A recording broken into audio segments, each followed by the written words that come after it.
Hi everyone, Lazy Fire here. Welcome back to the Hate the Player podcast. This is actually episode 40. The last one I put up was episode 39, or that's at least the number I gave it. We are over the hill. Over the hill. Well, Lordy, lordy, the podcast 40. I'm gonna get one of those giant novelty cakes that says over the hill on it. It's got a 40 The balloon on that the looks bottom. like a tombstone. Yeah. We gotta make sure everyone knows that we're almost dead. Which, I mean, there's only two of us tonight. Or we could just go crazy and buy a boat and a muscle car. I like it. A friend of mine actually, he went out and got his wife a boat. They're approaching 40 next year. And, they're super happy with this idea because they had a car. They actually had a muscle car for many years, and it somehow got crushed when they were on their way to North Carolina. They got caught in a hurricane, and it just brought down a tree, came right down on the car. So now they have a boat. So it's sort of like a slow midlife crisis. They could afford to get them both at the same time, but the insurance payout from one helped to pay for the other. I mean, it really is perfect when you have, just too much disposable income and need something to dump, 5 to 10 grand on in annually just to maintain it. Yeah, it's kind of hilarious too because you talk to the guy who bought the boat. He's near 40. He's established in his job, no kids. His wife and him have no kids, and so it's like I wasn't using $7,000 a year for anything else. I have to dry dock it. I'm going to retire at 56. I don't know what the hell your problem is. And God damn it. I should have worked for Comcast. I just knew it. Just imagine how many boats Notch can, keep up with now. Well, I figure he'll just make a few boats out of fedoras after he buys the world's supply of them. Yeah, I listened and caught that joke from last week. Yeah.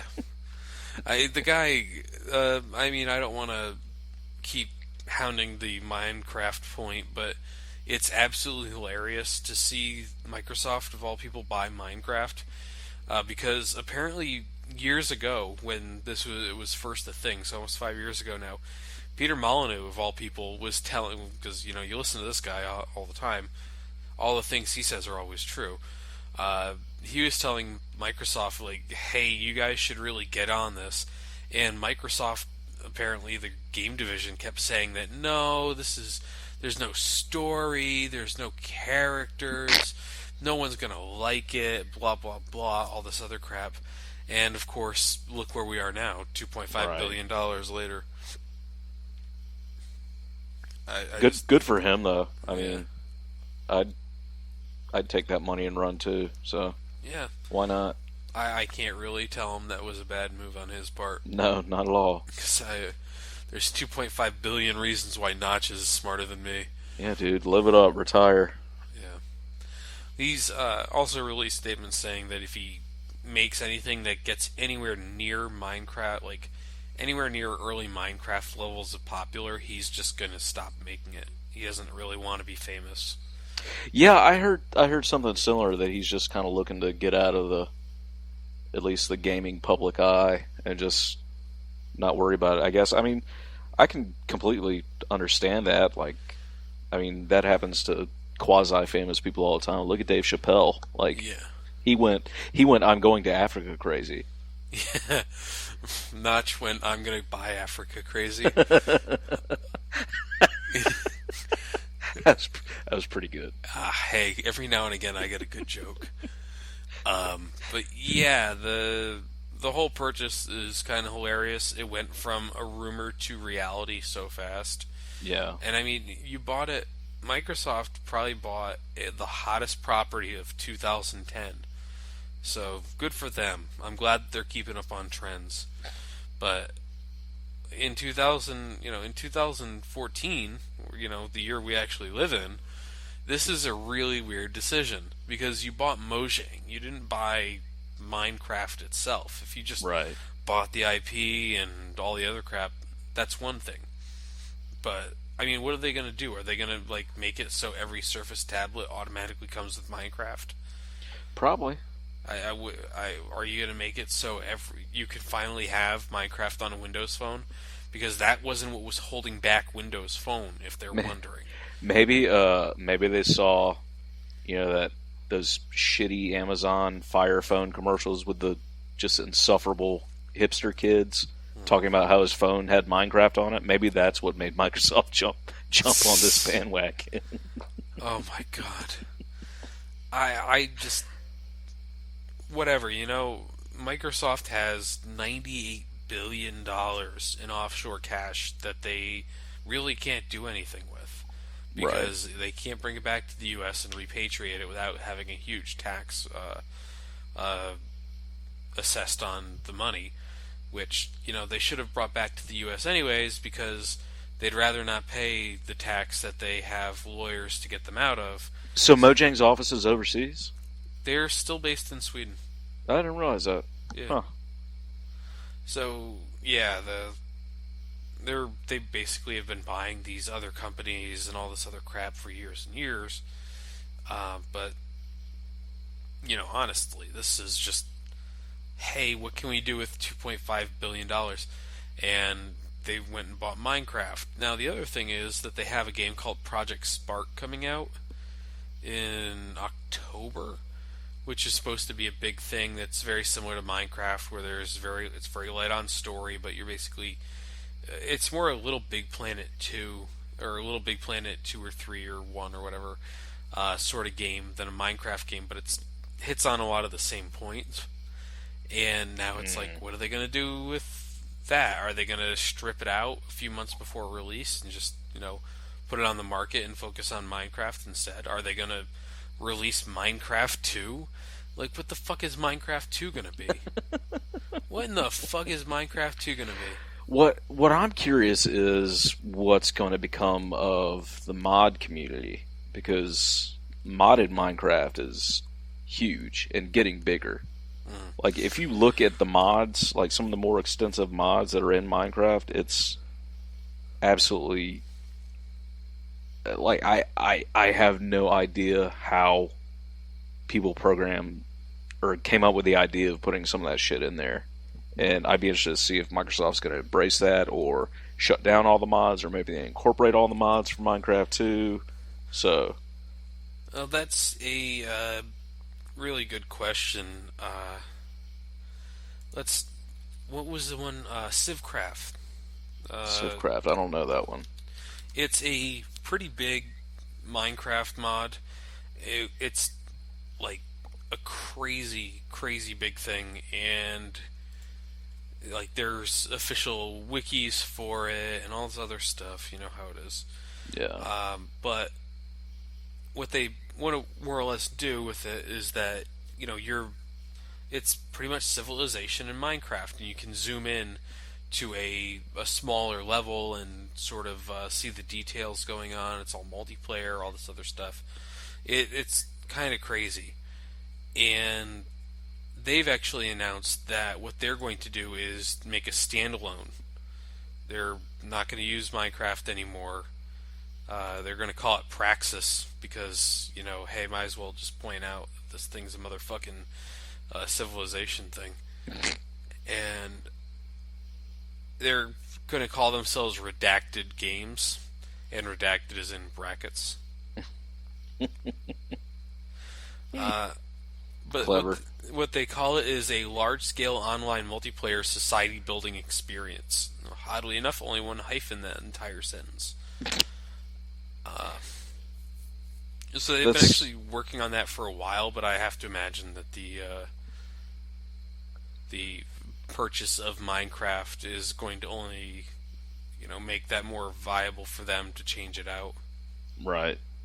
That's pretty funny because recently I've been watching a Let's Play of, apparently there's a new, I don't know if you would call it a mod so much as just a standalone kind of modded game mode called Simburbia that's SimCity in Minecraft. Oh. And honestly, it seems like a lot more fun than actual SimCity. Like it's done really, really, really well, and it even has kind of like little subquests within. Like you're still your same perspective. You can quote unquote fly to get like above the city, but you're basically walking through it as it's being built, and you designate where you want a residential zone, where you want a commercial zone by putting these little tokens into dispensers, and then it automatically builds these zones for you, and then you can make improvements by putting, residential zones like commercial zones. You put those two next to each other, they're both going to upgrade. And there's all these hidden little buttons and switches you can go through to all the stores and houses and find all these little quest items. Oh. It actually, yeah, it seems a lot more fun than actual SimCity, and probably not nearly as buggy. Yeah, well, in the last few years, getting a not buggy game working that has SimCity in the title has been kind of difficult. Right. They actually, interestingly enough, one of the things that they promised they would do a little while ago, and they finally followed through on, was expanding cities in SimCity. And for a while, EA has been like, well, it's that size because otherwise the game has massive issues. And it turns out that that was actually true because, like, the size expansion caused issues with the game. I thought the size expansion problem was because that were storing everything on the cloud. Yes, and they still are. Now, I thought they changed it to where you can save locally now. You can, but I think there's some sort of cloud backup or something that it primarily runs off of. So stupid. I can't, I've never actually played that SimCity, so I don't, know. Well, it was funny because when it first came out, BOO was doing a Let's Play of it, and I think there was at least one episode to where he just comes on camera or comes over the mic and all you see is the menu and just in a very calm yet very pissed off tone talking about how it's like, oh, I couldn't record an episode for you today because EA's cloud is down and this game will not let me save my city to my actual computer, therefore I cannot play. Wow. Yeah. It's such a bad idea. Yeah, and that's such a weird thing that they went and made it so that was the only way. I mean, this is the weird thing about that time frame was that when that came out, people defended it, including people from Microsoft. If you remember Adam Olin or whatever his name was, the guy who was like, "Oh well, if you don't have good internet, move to a place that has good internet," which is like the exact same thing. Let them eat Google Fiber. Yeah, that's the exact same thing Ron Paul supporters say to people who are like, well, my voting rights are being disenfranchised. And it's like, no, well, then move to an area where that doesn't disenfranchise your voting rights. Oh, yeah, I'll just pick up and move so because everything in my life doesn't matter that much. I can just kick it all to the curb and move. Yeah. So that was one of the things that guy said. He quit soon after, and then like a few weeks later, everyone had already basically been saying, Microsoft is definitely going to do an online-only thing pretty soon. Like, they're going to announce it, and that was the Xbox One. You always have to be online because you can share your game with up to 10 friends. If you want to return a game, blah, blah, blah, deactivate DRM, DRM, DRM. Now, never mind that, like, a disc is an amazing system for DRM anyways, and downloads are great DRM too, but, just in general. But, this is how that works, I guess. And of course, Microsoft's insistence that it was everyone else's fault that the DRM policies weren't popular, and therefore they had to take away things like family sharing that was popular. That was the best part. Steam, soon after the whole Microsoft fiasco, actually announced a family share system. Now, what's the family share system? Basically the same thing Microsoft wanted to do. If you're friends with certain people who are in the beta, I think it's still in beta, those people can actually play games that are on your list that you've downloaded, as long as you're not playing them. Huh. So it's actually pretty neat. I like the idea. I think you can have up to 10 people per account, which was what Microsoft capped out at too. But God, that'd be a great addition for like dorms and college. Yeah. It's like y'all just go in for a family account. Yeah, and people do that now. There's a thing called game sharing on Xbox One, and people do this by basically having a shared account and buy the game, and then Everyone has the password and the account name and everything like that, and they can all play the game. It's a thing that does happen, but it's just a hassle. So why not have game sharing? But Yeah. that's honestly, that is sort of the way things are going. You have to remember the reason Steam does so well, and other companies like Green Man Gaming and Indiegogo and all these. Indiegogo is a fundraising site, but whatever. I was on the actual PC game sales Reddit a second ago, actually, so I should really remember some of these things. Gamergate's one. They do a really good job. Good old games too. They do a really good job of curbing piracy simply by making the process of buying and owning a PC game digitally that much easier than pirating a game. Huh. Yes, it's cheaper to buy something off Steam like 6 months later, because it'll probably actually I could get something brand new off Gamergate right now if I wanted to for 23% off, or no, sorry, Green Man Gaming for 23% off because I just have a code for that. If you're just dropping discounts and giving people, the easiest way possible of buying a game, click, it downloads itself, it installs itself, it updates itself. You don't have to go searching for patches. All the other stuff that people complained about in PC gaming in years past is kind of gone. So there's no good reason for somebody to be like, well, I'm going to go pirate this thing, hope that I get a good crack of it, that it works correctly, that I don't need to get any patches to fix game-breaking bugs, etc., etc. Why not just go and get the real thing off Steam? Like, what's it going to hurt you? So, that's how that's kind of worked out, and I don't think Microsoft saw a real future for that on the Xbox One, so they were just going to go with this like family share gimmick and shit like that, and hope that that would make up for the fact that they have not lowered their prices one bit on any fucking games. Like, the big thing about Steam is it makes it very easy to accumulate a ton of games because most everything on there is super cheap. Or their sales or something like that. Microsoft has not instituted any real sales on any of their games. You can go and buy Rise, Son of Rome, one of the release games, for like $20 if you really wanted to. On the Xbox marketplace, it's still like $53. Jeez. Like, you're doing it wrong. But, yeah. But that's their prerogative. They've never really done anything successfully like that before, so they wouldn't know what that is. How that works. I'm gonna hate Microsoft every podcast just a little bit more. They seem to make dumber and dumber decisions as the weeks wear on. Microsoft is the new Activision. More or less. We can do that all week if we want to. I still like to think that they thought they were buying the rights to the Battlefield franchise, not my. It's like, yeah, this is a 14-year-old franchise with a lot of games in it, and they Sweden, Denmark, it's all the same. Yeah, right. Scandinavia, they're all the same place. Everyone's the same company. Yeah. So, have you actually had time to play any games this week? I haven't. No. No, I haven't even fired up Unturned in a few weeks. I keep waiting for us to get a chance to introduce Arnold to that game. You mean let him play even more than he already has? Has he been playing Unturned? Holy shit, yeah.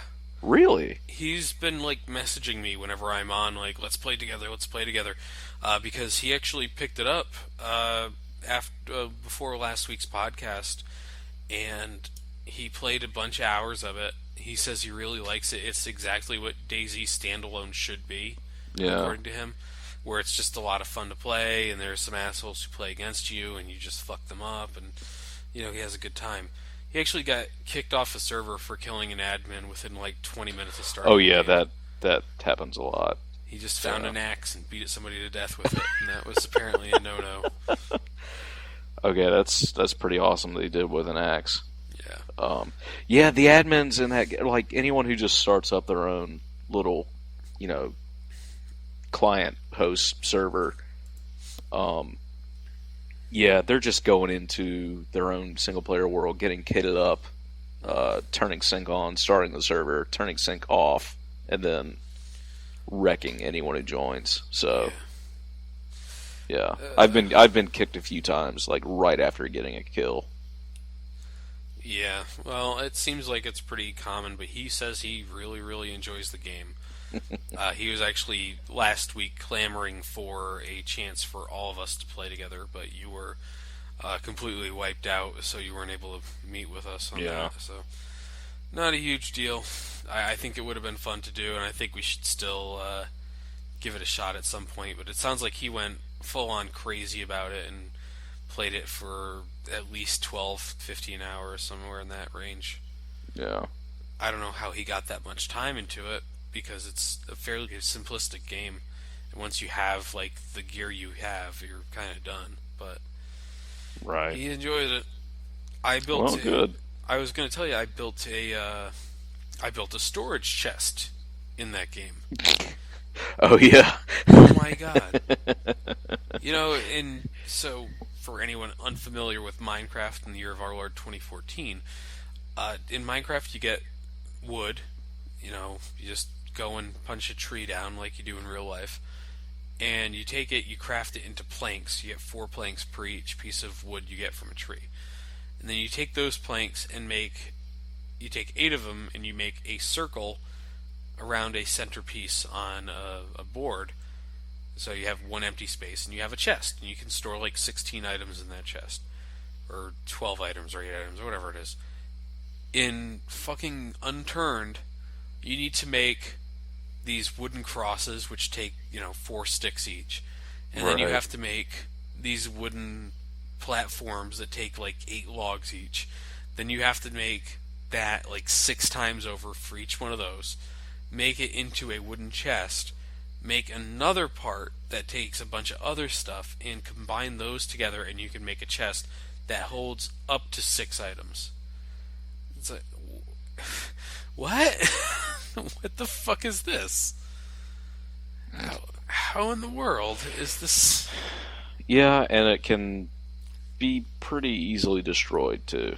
Yeah, that's the thing. I didn't realize you could sort of make structures in that game that were, you know, actually viable.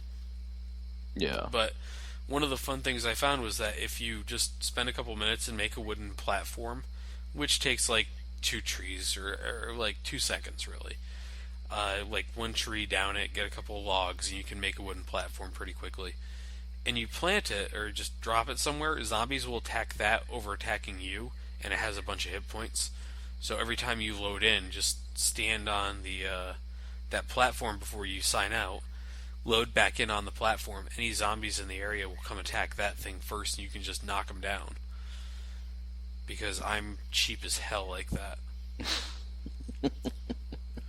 But zombies will also apparently attack your food if you're trying to grow anything. So if you have plants growing, you have to either make sure there's no zombies in the area or clear them out before you plant, because they will just eat everything. So, yeah. So you're building a new machine too, aren't you? No, I was actually Oh, just looking at some minor improvements. okay. That's what it was. And by minor, I mean I want to get another graphics card, because that'd be my third one in a year and a half. And what they just announced, or what they just released, is NVIDIA released the 980 series. And so they're going to discontinue their 780 and 760s, from what I've understood, and just focus on this thing. And it's like a more powerful, less power consuming unit, graphics card that can just does it blows everything out of on the market out of the water, including the 290X by Radeon, which I was kind of waiting for to make itself get cheaper, and it just wasn't happening. So I'm looking at this thing and I'm like, this seems like a really good idea, but I want to sell my graphics card. And what I also did was I was looking at Newegg like I do every other day, and because I don't know why, I have more money than I have sense, I guess, and I saw RAM was on sale, and RAM never goes on sale. Getting decent RAM is just next to impossible anymore. And so I bought it. It was the stupid kind with fucking, heat sinks on the top and everything that you don't need, but you can only really buy certain types in certain frequencies. And so I bought 1600 frequency RAM, so DDR3 or whatever it is. And I go to install it. I finally got it. It took a week to get here. I go to install it, and my computer will not turn on. It like cycles up and then cycles down, and then cycles up and then cycles down. Ooh. It wouldn't turn on, and I'm like, this is bad. This is really bad. And I had to unseat my graphics card to put this in and everything like that. So it was kind of a pain in the ass to do. So I was looking up solutions to this on my phone, and they're like, "Well, you're clearly not running your motherboard to the correct RAM settings. What you have to do is change the frequency that it reads RAM and change it to, this is how you do it." And all the like online tutorials for this had like go into the BIOS. Well, my BIOS look nothing like the ones online. I don't know what it is, but I can't update mine to look like that either. And I'm just, then how the fuck do I do this? And I'm downloading all these programs, and I finally download this thing called CPU-Z, and it tells me that my RAM's running at the wrong frequency. So, okay, that's what I needed to know. It's running lower than the RAM that I have. How do I increase that? Well, you have to go to the BIOS. My BIOS don't look like that. Where the fuck do I increase it in the BIOS? My dog, meanwhile, I told her, I promised my dog, because, she can understand human speech, that I would be 5 minutes. This would just take 5 minutes. 2 hours after I told her that, I am downloading my 5th program. This one is, MSI Live Update, right?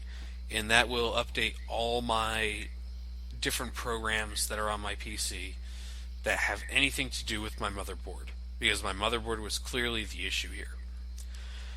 And I download that. I get this thing called Click BIOS, and I go in there, and you can actually play with your BIOS while you're in your OS without having to directly access the motherboard. I can't change my frequency on my RAM even in that. And I'm just, what the fuck is wrong with this? Why can't I change my frequency? By the way, I'm still running my old RAM in here. I took out the new RAM and I left the old RAM in the what are they? The 1 and 3 slots that you have to keep it in. Right. And I was just going to go to 16 gigs. That's all I wanted to do in my life, was have 16 gigs of RAM, just so I could fucking wave my dick at the internet about how much RAM I had. So I realized something. I didn't know what the frequency of my current RAM was. I thought it was 1600. I could have sworn it was 1600. And I check, and I'm like, no, it's 1333. The reason my RAM is not going above 1333 is because it fucking can't. Because I have the wrong frequency RAM in the main slots, and therefore it's only going to read the idea of 1333 RAM. So I pulled all the RAM out, I put in the new stuff that I just bought. It works totally fine. I didn't even have to do anything to get it to work correctly. I just had to put it in the right slots. And every time I'm like, yeah, that's how it always goes in life. Yeah, every time I ever talk to somebody and I'm like, yeah, if you're not super interested in the consoles, build a PC. It's super easy. Even I could do it. But I can't maintain a PC. I can follow the directions to put RAM in the right slots. But heaven help me if I'm supposed to keep any sort of track of what the frequency of my fucking RAM is. So the sad part is that 1600 over 1333 is not really that huge. It's maybe a couple frames per second. Like, that's all I'm going to get out of it. Maybe a bit faster processing on certain things, but it's not really impressive, like an impressive increase. So now I'm stuck buying another $70 of RAM, and I'm like, well, let's hold off and wait until something in the same timing frequency and all the other crap comes in, because now I know a bunch of stuff about RAM because I'm a fucking moron and I can't read. And that was my week. Well, now you learned something. Yeah, So, right. So yeah, that's if you're building a PC, don't do what Johnny Don't does, and just buy 1600 at the start, like I should have, and paid attention. But yeah, I really want the to look at getting the new GPU that just came out. I'm pretty happy with mine. It runs Battlefield 4 Ultra. It does all this stuff without slowdown. But I look at the Nvidia cards and I'm like, but that thing is pretty good, and I probably wouldn't have to buy another graphics card for 5 or 6 years with the new generation of consoles out. The one I have now is probably got like maybe 3 years in it before it's gonna have to be replaced. right. So, but I got it. The graphics card I have, I will be completely and utterly honest with you. I bought this card and made money off of it because I sold the games that came with the card. Because AMD has a program called Never Stop or whatever, Never Stop Gaming, and they give you a bunch of free games with the card, like a $99 value or something like that. And so I sold those off on Reddit. And then I sold my old graphics card to somebody from the forums, and I sold it to him dirt cheap too. I didn't feel right charging. But between the sales on those two things and the sale price of my graphics card, I made money. Wow. So I'm like, it's really hard to justify giving up this graphics card right now because it's basically, it lowered the cost of my entire PC, and I don't really feel like being like, yeah, well, my graphics card cost me $550. I don't really want to be that guy. I want to be the guy whose graphics card cost him negative $23. That was pretty cool. Uh, but I mean, building a new system is something I'm not really interested in at this point. I could actually pop out my CPU and put in one of the newer Haswell chips from Intel if I wanted to. My motherboard's up is graded to do something like that. Or I could, I already put an SSD in this thing. It's Yeah. what's really weird about PCs, and one of those things I appreciate is that when you build the system, you're not stuck with that system. You can always tinker a little bit, add stuff, pull stuff out, and move things around. If you want to put two graphics cards in that work in tandem, you could. Not in my case. My case is too small for that, but you could do that if you're really, really insistent on having poorer performance on everything, because most games cannot handle two graphics cards using them at the same time. Uh, but yeah, it's actually really neat to have something like that and not have. One of the things it's kind of hilarious on the Xbox One subreddit, people are really up on this idea of, well, when DirectX 12 is released and put on the Xbox One, it's going to make it more powerful than the PS4. It's like, no, that's not how that works, and they don't understand it. It's DirectX 12 is software that's going to allow more more streamlined access to the power of whatever your processor is. But if your processor still sucks, it's not going to make the thing suddenly better. And some people are like, well, what if we could open up the Xbox and replace the CPU with a better CPU? Well, now you're just playing around with a fucking shitty PC. Like, what do you want? And yeah, I think that's what, I don't know. You probably have a bit more of a close relationship with it, but how do you feel about consoles and the fact that you're locked into the hardware for kind of a generation now, that you not having not played console games in a while yourself? Yeah, good lord, I haven't fired up my Xbox since March, February. Yeah. It's been a while. Um, Honestly, it never really concerned me with the 360. Um, I think only and I know that PC gaming technology in terms of hardware and what the graphics cards can do, blah blah blah. I feel like I never really felt like I was missing out on stuff until maybe the last 2 years of the 360. like I felt like, at least for me, I've never been a huge like, oh my god, I need the best graphics possible running at 100 frames per second minimum all the time with everything that happens. I've never been that guy. Like I just wanted to play well enough, run on medium settings, and I'm pretty happy. If I can get it looking amazing, great. But it's not something that concerns me too much. So yeah, I never really felt like I was missing out too much by being locked in to the hardware of the 360.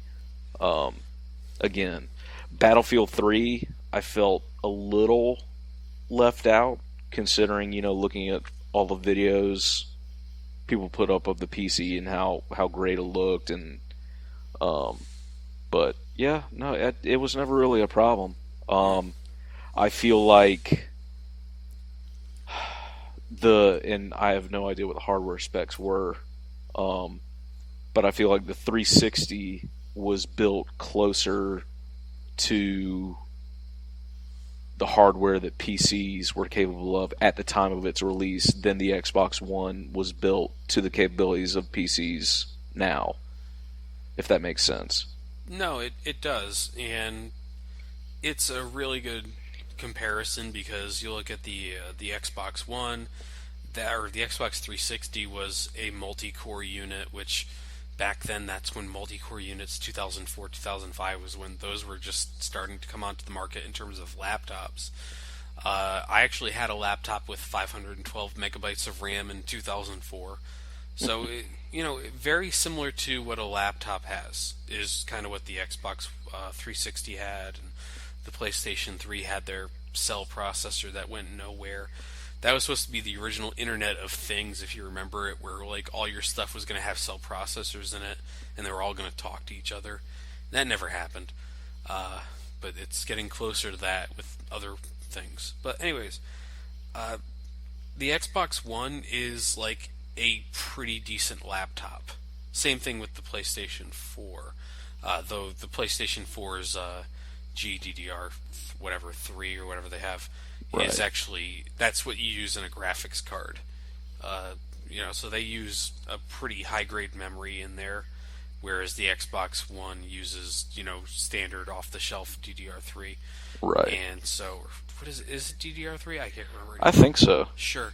3 Okay. or Well, 5 or I don't know. yeah. You're I'll asking just the keep wrong. saying You're asking the wrong person. I'll just keep saying it until it's right.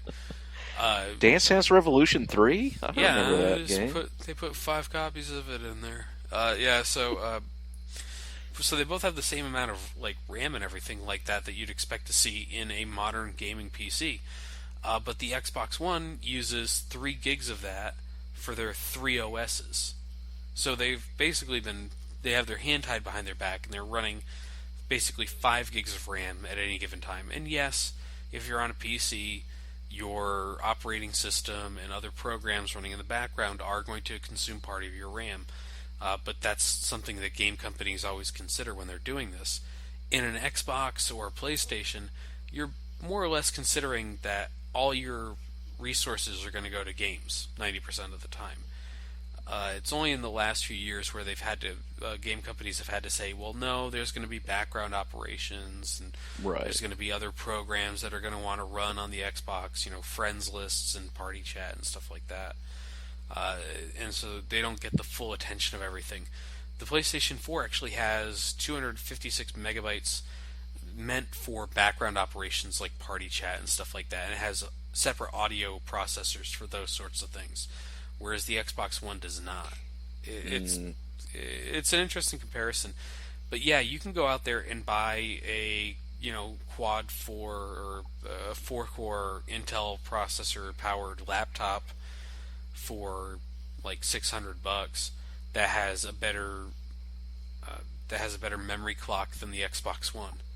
It's not hard. The same thing with the PlayStation 4, of course, because they both run about 1.6, 1.7 gigahertz per core, but they have these custom AMD chips that right. are complete trash, meant for laptops and tablets. That are actually, they say they're 8 core, but they're actually two 4 core chips that have just been soldered together. Uh, so yeah, with when I look at the Xbox One or the PlayStation 4, what I see is, well, let's put it this way: I played a lot of Borderlands 2 in the last few weeks because I don't have anything better to do with my life 90% of the time. And when I played Borderlands 2, I told Arnold I was thinking about doing some sort of weird, like, let's look at this game, X number of years ago. Let's look at this game now. What would I give the score then versus now in my memory? But Borderlands 2 is one of those games where I looked at the game when I was playing it on the Xbox 360, and I'm like, it doesn't look terrible. This slows down a bunch, but and it takes forever to load textures, but Yeah. whatever. It's I lived with it. On the PC, I've become so spoiled with shit there. It's like, why isn't this texture loaded before I even get in the room? What the fuck? And stuff like that. But there's also like these really great visual effects that didn't exist on the Xbox 360 version. And Yeah. you're like, well, that's clearly because this is a game running on, at that point, what, 7-year-old hardware? Like, you Yeah. can't really blame the game so much. With what they're working with is just so underpowered. Yeah, but one thing that always amazed me, and again, it's kind of amazing and kind of depressing, what developers are actually able to accomplish with such limited hardware. Oh yeah, Like if you look at launch titles for the 360 versus what just came out in the last 2 to 3 years, like if if somehow you could go back in time and show a kid or show the most hardcore PC gamer Battlefield 3 on the Xbox 360, I think he would have shit his pants. Like for as limited as 360 is, I think Battlefield 3 looked pretty damn good. oh yeah, there are definitely highlights, and especially with games like Naughty Dog's over, they're with their uh, Uncharted 3 and Last of Us had some really, really neat effects, really good graphics for the time frame, especially. But I was watching somebody play through Metal Gear Solid 3 or 4 the other day, and it was like very clearly optimally running at 30 frames per second, and then at its worst was like cutting down to 15 and Mm, maybe lower. And it's like the game didn't look that great, but it was when it came out, it was like, holy shit, this is on a PlayStation 3 kind of thing. yeah. Uh, so yeah, graphics aren't everything either. Like that's a big Oh factor in yeah, it. agreed. But my big problem with uh, these games is that appearing on the Xbox 360 and what's going to happen in the future is that you're going to feel like they're kind of holding back. They can't do everything that they might want to do. So the case in point here is Arkham City, or sorry, Arkham City versus Arkham Knight. So in Batman Arkham City, they wanted to include the Batmobile in some way, and they just couldn't justify it because the city wouldn't load fast enough. They couldn't do everything they wanted to. Right. In Batman Arkham Knight, not only are there no load times to go into buildings, because they don't have to worry about people having hard drives so they can load it and stream it fast enough and all this other stuff. It's assured. But you have this Batmobile that's going to basically drive itself. You're going to launch yourself over buildings into the Batmobile again and keep driving, and it's going to change modes and all this other stuff. It's like, holy shit, they're just like going all out on this stuff, but it's not appearing on the Xbox 360 or the PlayStation 3. It's only on PC and next gen games or platforms, and it's like, this is very clearly a case where if the hardware, if they were strangled by the Xbox 360 hardware or the PlayStation 3 hardware, in addition to the next gen systems or the current gen systems, however you want to refer to them in PC, they wouldn't be able to do half the stuff they want to. And it's, that's what this is going to lead to eventually with the consoles, is that it's going to be like, okay, well, we're at the end of the console generation, we've exhausted all the stuff that this can do. We really can't pull off any more tricks or anything like that. We're going to need a new generation of consoles if you guys want different things. Which is, what reminds me of all this is when the Xbox 360 first came out, and they had all those games that were like, look at all the enemies we're going to have on screen. That's what this is now. It's what is this generation's a billion enemies on screen at once. Yeah. And then you won't see, the funny part about that is that that promise slowly sort of dissipated as the generation went on, because they're trying to get better graphical fidelity out of it. And then once they had the graphical fidelity, they were like, well, we can't have the graphics and have all these enemies on screen. So you went right back to like 3 or 4 enemies on screen at a time maximum in a lot of games. Like BioShock was a really good example of this. When it had more than like 5 people fighting you at once, it was like, okay, we're done here. But of course, that was never a game where it was like, we're going to have a million enemies on screen at once. But the games that had that sort of thing kind of disappeared. So, what's going to happen this generation? What's going to happen the next generation? And whatever. I honestly understand. I'm not going to say to somebody, no, you shouldn't you shouldn't buy a console. You should only build PCs. That's kind of like a really arrogant statement, because it doesn't work for everybody. Not everyone wants to has the space for a PC. They just want something that lives under their entertainment center that they can turn on and play a Blu-ray on or something like that. Right. And that's a completely understandable position. But to me, it's just like, if I'm looking at this from a gaming perspective, like, consoles are bad. Like, because you can always just say, like, listen, I'm going to target the highest end stuff on the PC, and then we're going to scale down for consoles, and we're going to have to strip content out of this game because we can't promise parity to the consoles. And it's like, that kind of sucks. That kind of really sucks.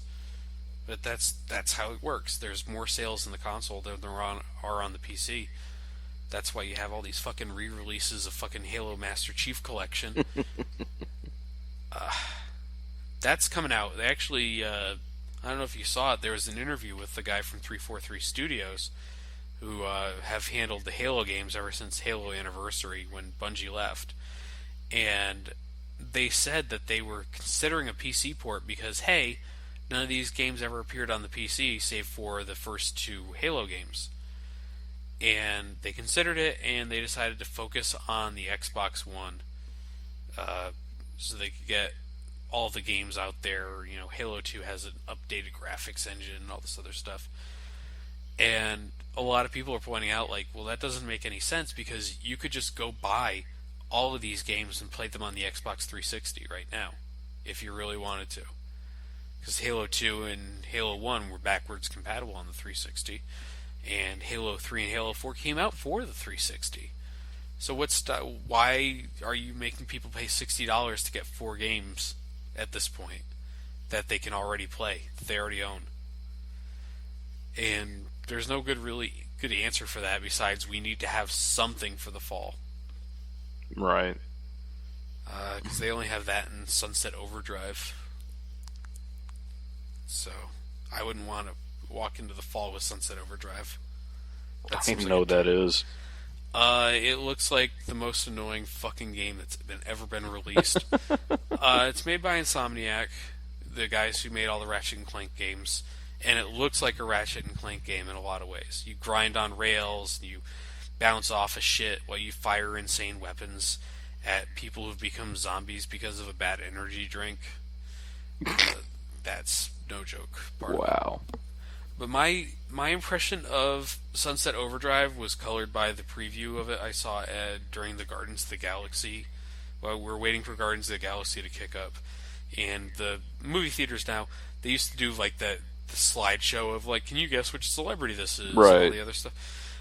They now do full-on fucking commercials for like 45 minutes before the movie starts.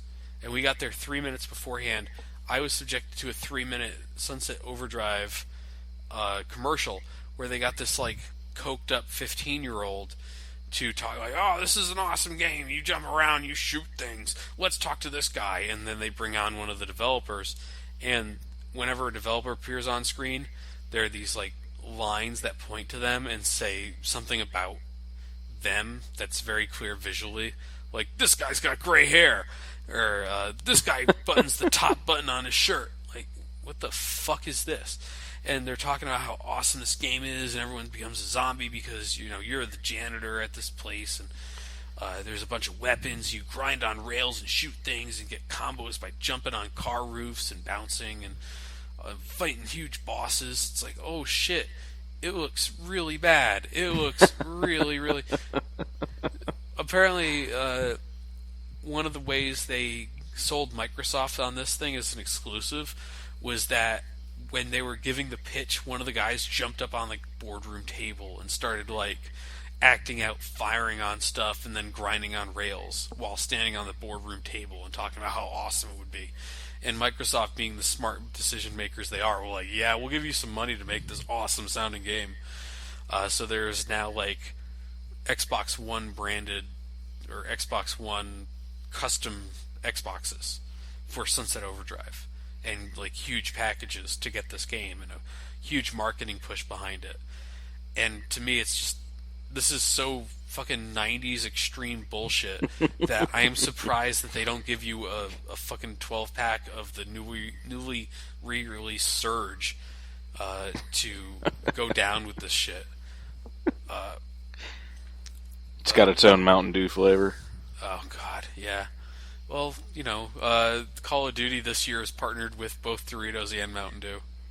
Of course they are. Of course. For the future soldier who can't get up out of his chair without an exoskeleton.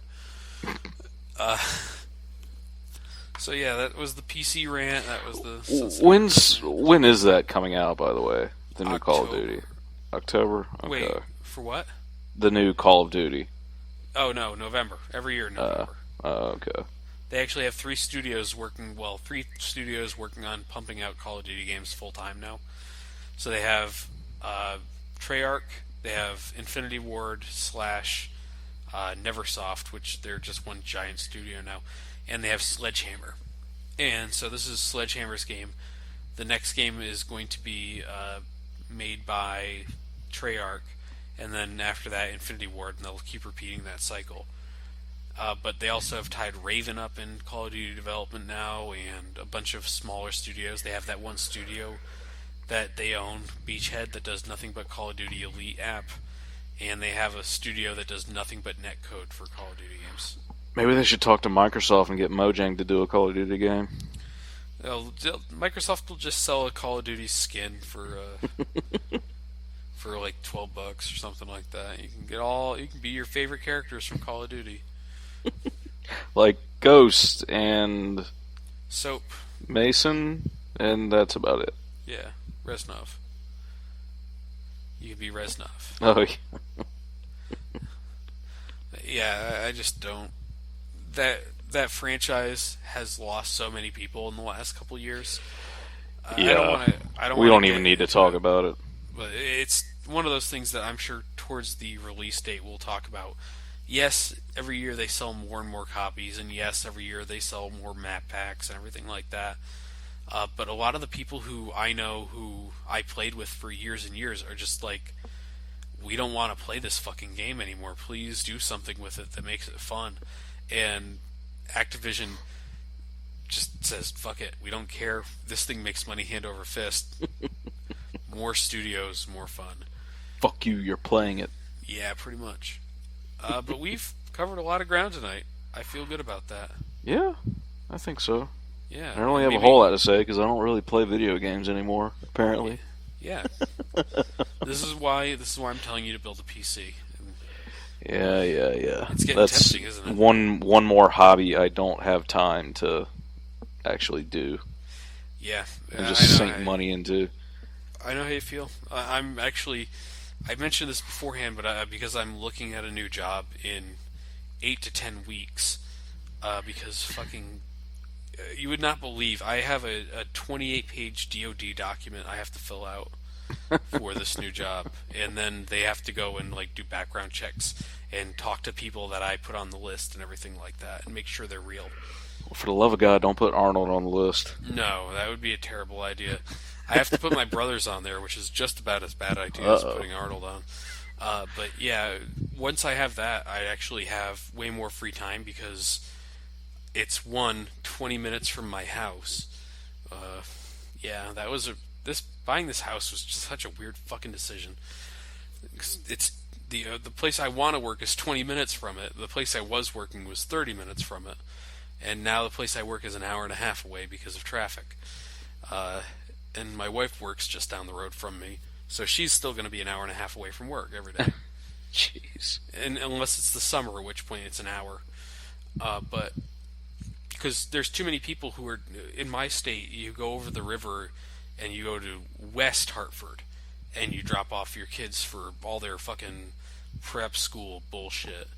And so it's like every parent who works at one of the big employers like the Hartford or Pratt and Whitney or any of the other companies, they drive their kids over the river personally because they don't want them taking the bus, and then have to come back over the river again. And they completely clog my fucking commute. I can't think of anything else that could possibly fucking be. There's no other explanation for why there's so many people fucking driving to West Hartford in the morning, but there are. And in the summer, as soon as school's out, I know when school's out because there's no one on the fucking road. And then when school's back on, it is a fucking mess, nightmare. Everyone's getting into accidents left and right. It's nuts. Yeah, well, the struggle is real. Yeah. Fuck white people. White people problems. Yeah. So yeah, once I have that though, they run different hours, so I'd actually have a ton more free time. Get home at reasonable hours instead of 6 o'clock at night, and after I get to work at 8 in the morning, I get home for 6 o'clock. That's always fun every day, and yeah, be able to actually play games and edit this podcast in a reasonable amount of time. That'll be different and new. But yeah. So, Three Toast, thank you for joining me. Anytime. Maybe someday we'll have all three of us on a podcast again. Nah. Well, we did 2 weeks ago, but last week was Arnold and I technical difficulties cast. That was so bizarre. Well, more proof that when I'm not there, things just fall apart. Exactly. All right, well, thank you, Three Toast. Yep.